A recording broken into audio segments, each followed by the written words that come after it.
reny moa zany efa eritreritra divay hatramin'izay na vai hatramin'izay ny hoe anao tv satria mbola tsy nisy nanao an'izany mihitsy ny olona rehetrarehetra zay mpamorona soradia teto Madagasikara fa nareo zany zao ny voalohany.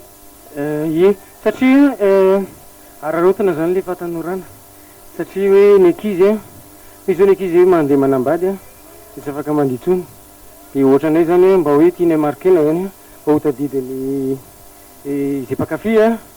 sy mba ho hitany zanaka mampara hoe le talenta zany le zana ho apetraka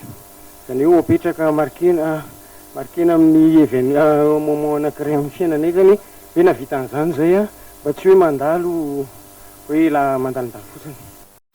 Izao koa sika dia andray ny vahiny voalohany dia andikelisika zany ao anatin'izay efa fantatrareo zany iza miditra manaraka eto anatin'ity hira anankiray ity hira mahafinaritra be mitarika diva.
Vita gasti tsy mba kilalao kopenao zao tsika malazy ilalao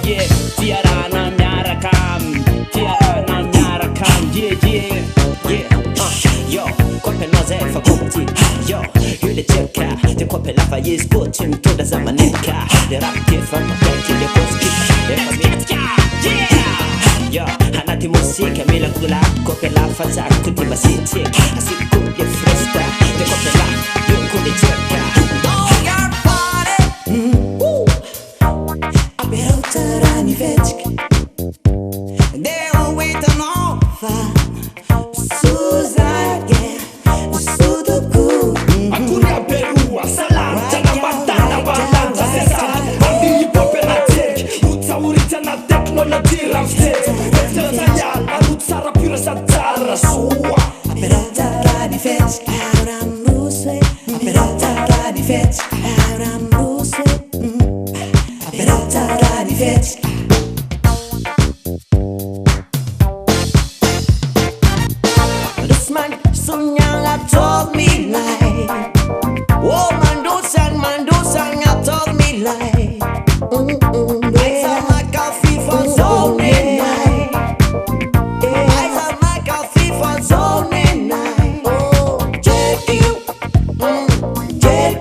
Jerk you.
nitarika Divano miaraka tamintsika teo a mbola tsara moa takorondrano e lasa mivadika ina moa le mijery Florent nareo